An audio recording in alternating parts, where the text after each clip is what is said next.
hoje, por exemplo, 4 de vocês não poderiam fazer a aula, porque não estão protegidas adequadamente. Sim. Mas nós vamos verificar no decorrer da explanação uma solução para esse problema. Então nós vamos fazer agora um estudo sobre um processo, não de fabricação da peça, mas um processo de união de peças já fabricadas.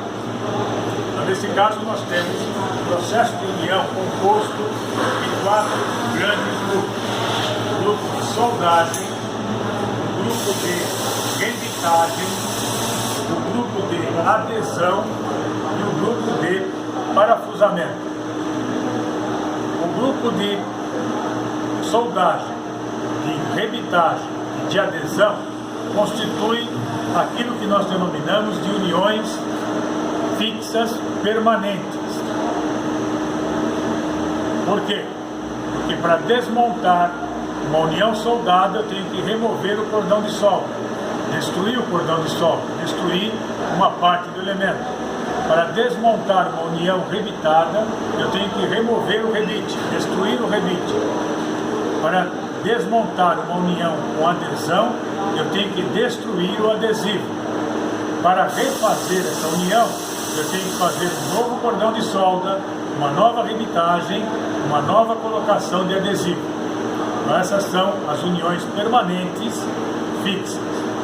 Eu tenho as uniões permanentes móveis, que são constituídas pelas uniões por meio de rosca, e que pela presença de um pino roscado, ou um parafuso, e uma porca, com alguns acessórios, com algumas arruelas de travamento, nós teremos a possibilidade de montar um conjunto e, a qualquer momento, proceder à desmontagem sem destruição das partes. Nesta situação, Fernando, boa noite, como você está?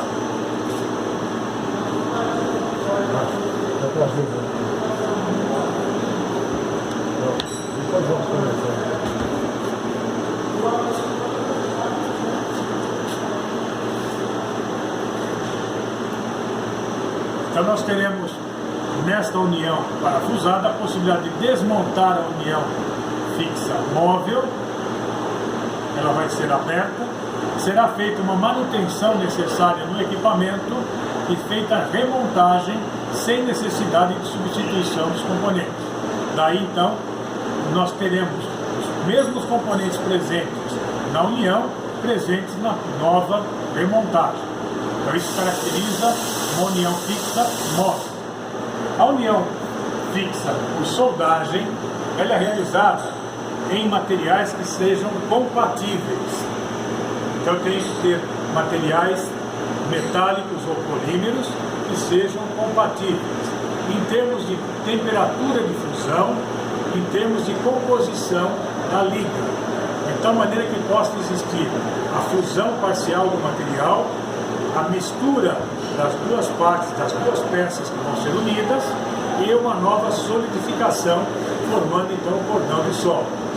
Na união por rebitagem, eu posso unir materiais diferentes, madeira com aço, plástico com madeira e assim sucessivamente.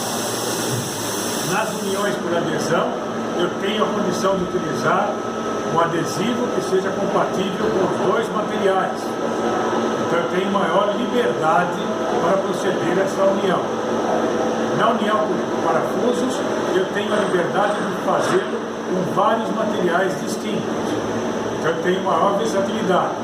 A soldagem ela é mais restrita em função das características dos elementos, dos materiais, dos elementos que serão soldados. Nós vamos ter então aqui a soldagem do aço 1020 com o eletrodo revestido. É um dos processos de soldagem. Então o eletrodo revestido será visto agora, descrevendo vantagens e desvantagens em relação aos demais processos de união, em relação aos demais processos de soldagem. Nós devemos reconhecer os principais componentes de uma bancada de soldagem. Então, nós temos a bancada de soldagem, a escova de limpeza, o martelo para quebrar a careca, o eletrodo revestido, os materiais, as peças que serão unidas, a instrução a respeito do eletrodo, características de utilização, luvas de proteção para garantir que haja uma operação adequada e segura. Vamos ter os equipamentos de proteção individual necessários, óculos de segurança, que não é mais simplesmente necessário para proteger somente do cavaco ou do respingo do sol, mas também é necessário para se proteger contra dois tipos de raios que nós vamos ter: infravermelho, que é o calor gerado, e ultravioleta. O ultravioleta é o mais crítico, tendo em vista que nós poderemos afetar de forma significativa a nossa capacidade visual. Além disso, poderá ter uma suscetibilidade de câncer de pele. Isso vai estar presente. Tá? O câncer de pele poderá estar presente. Nós precisamos nos cuidar. Vamos ver o Fernando aqui agora, que tem um problema e que não sei qual é a origem, mas poderá estar relacionado com alguma atividade. Então, o uso de equipamentos de proteção individual é extremamente necessário em todas as áreas de atividade, inclusive atividades de lazer ao ar livre na praia. O protetor solar. Eu só uso agora protetor 50. Tá? Só protetor 50, tem que usar. Mesmo assim, ainda a gente está sujeito a algumas situações indesejadas.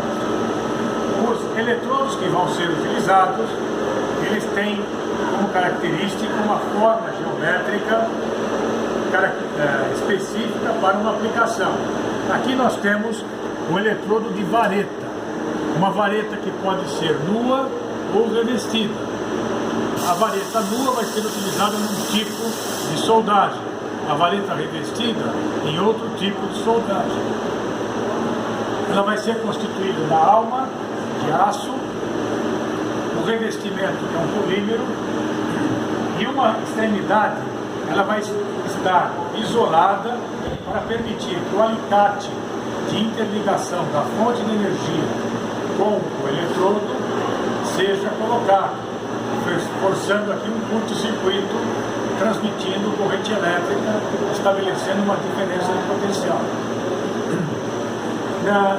Nós vamos ter os equipamentos a serem utilizados, a fonte de energia, nós temos uma das fontes aqui possível, um alicate de fixação do eletrodo, que vocês verão na mão do Elvis, os cabos de interligação que interligam a fonte de energia ao alicate e a fonte de energia à mesa ou diretamente à peça, fazendo então o fechamento do circuito elétrico.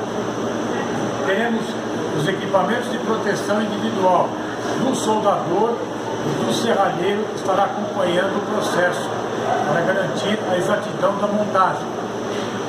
Teremos os equipamentos de limpeza da solda, a cortina de proteção UV para garantir que quem esteja em outras dependências da área da fábrica, não sejam atingidos por esses raios. Nós vamos ter que verificar a retilinidade e homogeneidade do cordão gerado. Ele deverá estar completo.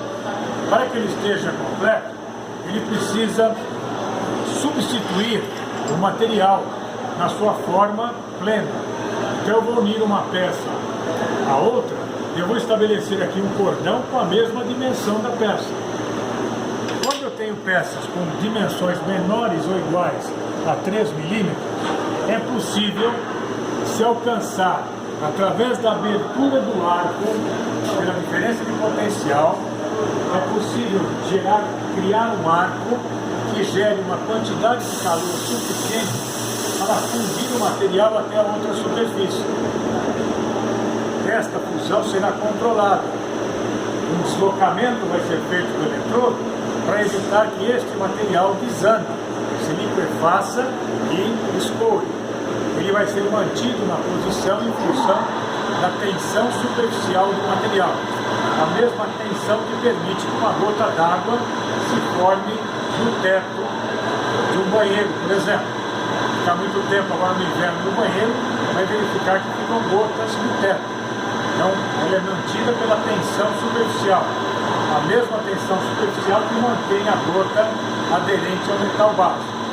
Com deslocamento rápido, nós garantimos que chegou o calor até essa posição, rapidamente ele vai percorrer todo o material, garantindo a formação então, de um cordão de solda contínuo numa grande extensão.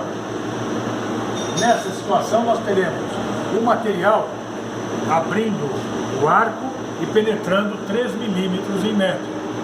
Nessa situação, eu consigo fazer a soldagem de 2 peças que tenham a espessura de 3 milímetros.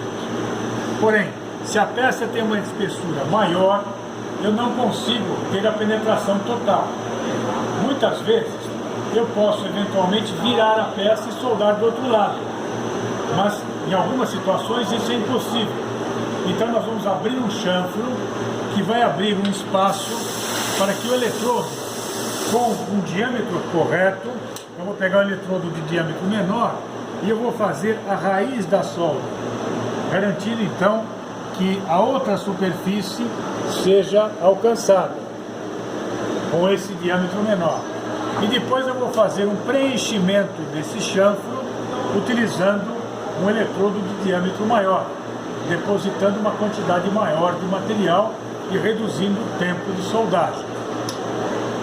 Nessa situação, nós teremos na região de soldagem a presença do metal base, sempre 2 ou mais peças a serem unidas, o eletrodo com a fonte de energia acoplada, formando um arco e promovendo a fusão parcial do material, a fusão controlada. Vamos deslocar esse eletrodo, fazendo com que essa poça de fusão percorra toda a extensão do cordão de solda desejado. A linha de solda que nós teremos. Nessa condição, à medida que eu vou deslocando, o calor vai se dissipando no restante da peça e vai solidificando o material que estava no estado fundente.